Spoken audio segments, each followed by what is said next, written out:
Alors ce que je vais dire, ça va peut-être choquer l'assemblée. Ce que je vais dire, ça peut surprendre. Mais j'aime bien Jurassic Park. Non. Tous les mercredis, quand j'allais chez ma grand-mère, je regardais Jurassic Park. On avait une VHS tous les mercredis, donc j'ai dû le regarder plus d'une cinquantaine de fois en plus d'un an, au point où la VHS ne marchait plus. Donc quand j'ai vu qu'ils allaient faire un film qui s'appelle 65 avec Adam Driver, où il y a des dinosaures avec une qualité cinématographique à la hauteur d'un budget d'un Jurassic Park, je me suis dit, oh, enfin, ça a pas l'air d'être un film nul qu'on pouvait retrouver à l'époque sur Popcorn Time, où il y avait des nanars à foison. Waouh, on a enfin peut-être le petit frère de Jurassic Park. J'attends beaucoup de ce film. Je comprends. Bah déjà, je suis content que tu m'en parles un peu de ton amour de Jurassic Park parce qu'en 6 ans de temps qu'on se connaît, je suis content d'apprendre des nouvelles choses sur toi.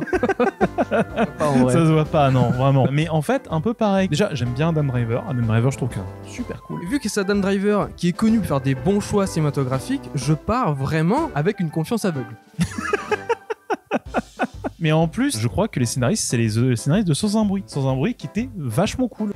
Il y a de l'espoir. Ça peut être genre vraiment ce que j'ai cru en regardant l'introduction de Jurassic World 2, que je trouve l'une des meilleures scènes du film, un côté très survival horror. S'il y avait un film Jurassic Park vraiment mais en mode survival horror, ça pourrait être trop bien. Bah en vrai, une adaptation de Dino Crisis. Hein. Moi, j'attends que ça soit fun, j'attends que ça soit cool, que ça fasse un peu peur, un petit peu survie comme tu dis. Franchement, il y a une combinaison de choses qui peut être vraiment cool. J'attends de voir. J'attends beaucoup de choses de ce film. On se retrouve un film plus tard.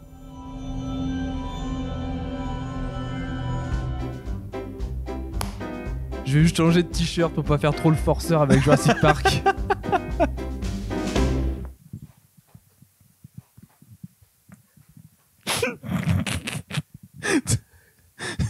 On est mieux là. C'est vraiment le plus gros forceur de Jurassic Park.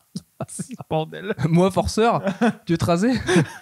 Ça a été ton cadeau d'anniversaire, celui-là. Fais attention hein, pour le ressort. Voilà. Bon bah ça y est, on vient de voir 65, la Terre d'avant. C'est ressemblant.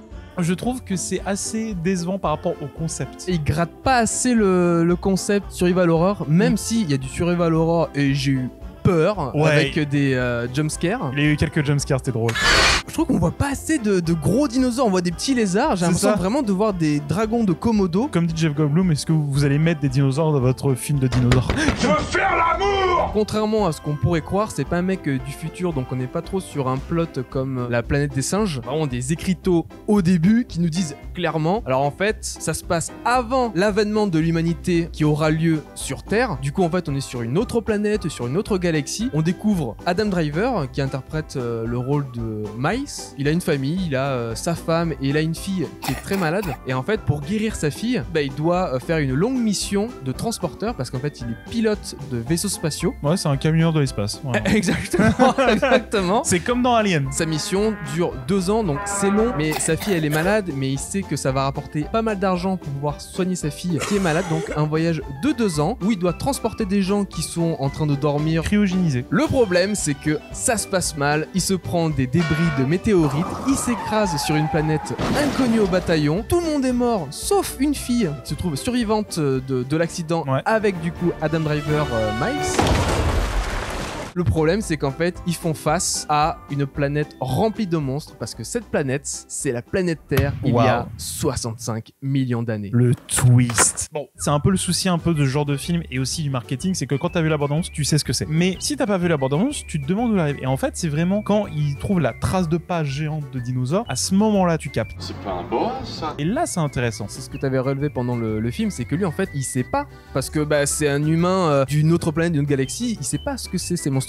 Alors que si ça avait été un voyageur du futur qui vient de la Terre, il sait ce que sont les dinosaures, etc. Donc, il est plus à même à savoir comment se défendre. Alors que là, il ne sait pas. On est vraiment dans la découverte, quoi. Ça ajoute une petite tension qui est assez cool. Mais en fait, ouais, ce qui m'a gêné, c'est en termes de réalisation, je trouve très plat. Par exemple, la première fois où tu vois le T-Rex, où je trouve que ça va à une vitesse, alors que l'iconisation est dingue. Il joue beaucoup sur le fait que le T-Rex, il est vraiment là, mais on le voit pas trop. Comme quand on montrait les monstres dans les anciens films, c'est une aura. Et en fait, il va vraiment apparaître à la fin du film, contrairement au dernier Alien, où les aliens sont montrés dès le début, tout le long du film. Là, il y a ça qui est assez bien joué, même si finalement, tu veux voir des dinosaures, on en a vu plein, vu que ce film arrive après Jurassic Park, après Jurassic World, tu veux voir dinosaures, donc c'est bien pour l'aura, mais je trouve qu'il y a un équilibre qui est pas assez bien équilibré. Oui, c'est ça. C'est un équilibre qui est pas assez bien équilibré. Moi, je suis là pour créer des phrases, en fait. J'adore la répétition. Comme ça, on me comprend bien. Ah non, mais ça, c'est très clair. Hein. Vraiment, il y a aucun souci. Comme ça, on me comprend bien. À chaque fois tu fais cette blague de trop, c'est chiant ça. Le but de ces personnages, le vaisseau il est détruit, mais il y a une capsule de survie qui se trouve en haut de la montagne. On est vraiment entre le rapport du père avec la fille. En plus, ils parlent pas la même langue. Oui. Donc on est vraiment sur un côté très sauvage. Ça parle très peu dans ce film, on est vraiment autour de l'action. Le but c'est d'aller en haut de la montagne pour avoir accès à un vaisseau de survie qui leur fera quitter la Terre. Parce que les dinosaures, c'est dangereux. Mais il y a pire. Il y a ce qui a décimé les dinosaures, la pluie d'astéroïdes, vraiment. Évidemment, le jour où il est arrivé, c'est le jour où l'astéroïde va décimer la planète Terre. Moi j'appelle ça une mauvaise semaine pour lui, hein. Vraiment, c'est vraiment une semaine de merde. On apprend en plus au cours du film, il a fait ce voyage pour sauver sa fille, sauf que pendant son voyage, qui a duré 2 ans, en fait sa fille elle est tombée malade et elle est morte. Dès le début du film, il veut se suicider. Vraiment, dès le début du film, il se crache. Parce qu'en fait, on sait pas à ce moment-là que sa fille est morte, donc on dit ah ouais le mec il abandonne déjà quoi, sa fille. Ouais, c'est ça. Bon, je me suis écrasé dans une planète hostile, je peux pas revenir, autant mourir. Décision très rapide, hein. Et après, il s'est dit ah non, ma fille, faut que je pense à ma fille. Pas envie. Oui, bon, tant mieux, il a eu ce petit réflexe un peu de survie. Heureusement, pense à ta fille quand même. Tu fais ce voyage pour sauver ta Père fille. indigne. Mais au final, elle était morte. Oui, donc, c'est ça. bon. Donc, en plus, c'est un peu un défaut que je trouve au film. Le fait que les deux personnages aient du mal à communiquer et que, en plus, je trouve qu'ils n'arrivent pas assez à faire évoluer les personnages dans leur communication. Bah, je trouve qu'au final, ils sont pas très attachants. Ils sont pas détestables, loin de là, mais t'as pas un attachement particulier envers eux. Ce qui fait que ce qui leur arrive, ça te passe au-dessus, mais pas loin, quoi. Il essaie de communiquer avec des mots très simples, évidemment. C'est Adam Driver qui parle anglais, qui essaye de parler, de lui expliquer des mots à la jeune fille. Les mots qu'elle aura appris jusqu'à la fin du film, c'est family, home, move, sleep. Et montagne. Partouze. Pour la faire bouger, il lui fait espérer en plus que ses parents sont toujours là-haut. Alors qu'ils sont morts depuis le début. Avant qu'il monte là-haut à la montagne, quand il lui annonce écoute, ta famille elle est morte en fait. Bah, elle comprend pas. Même lui dit. Et tu ne me comprends pas. Il explique à chaque fois plein de fois des choses durant le film avec des phrases trop longues. Et elle capte pas. Il y a des moments, il te fait parfois des petits monologues qui peuvent être assez mignons, assez tristes, tu vois, où il parle de sa fille, tu vois, il dit ma fille est morte, elle est malade, machin. Et là t'as la fille en mode poker face.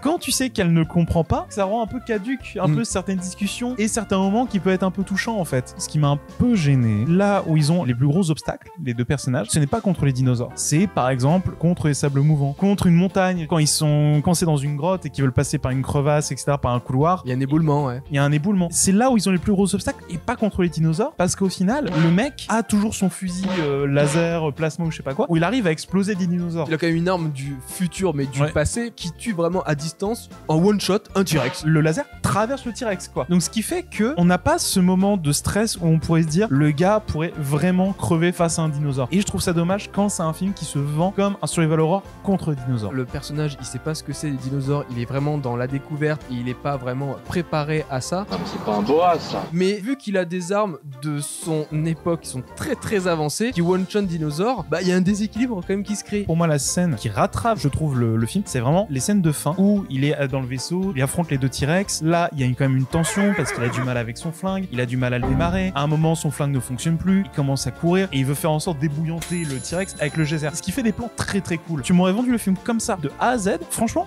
banco, j'aurais trouvé ça génial. Le souci, c'est qu'ils ont tout gardé pour la fin, qui est cool, mais le reste est assez déceptif, je trouve. En termes d'effets spéciaux, c'était quand même assez bien fait. Heureusement que le film dure qu'une heure et demie. Oui. Ça suffit à lui-même et je trouve que le concept vraiment survival horror, il y en a. Il y a pas beaucoup, encore une fois, de bestiaires. C'est un peu les mêmes monstres. J'aurais voulu voir des plus gros monstres parce qu'au final, on voit juste des T-Rex vers la fin du film surtout. J'ai trouvé ça dommage. Mais il y a quand même voilà, des moments de tension. Il y a quand même des plans, quelques plans cool. Surtout la véritable apparition du T-Rex qui arrive sous la pluie avec l'orage. Ça, c'est franchement ça, trop c'est classe. trop cool. Ça, c'est très classe. Ça mérite à mon sens quand même 3 petites étoiles sur 5 sur mon letterbox. Franchement, ouais, un 2,5 3 sur 100. Ça se voit que Adam Driver s'est fait plaisir. Bon allez, c'est pas tout ça, maintenant je retourne bosser avec Michael Mann et Ridley Scott. Allez.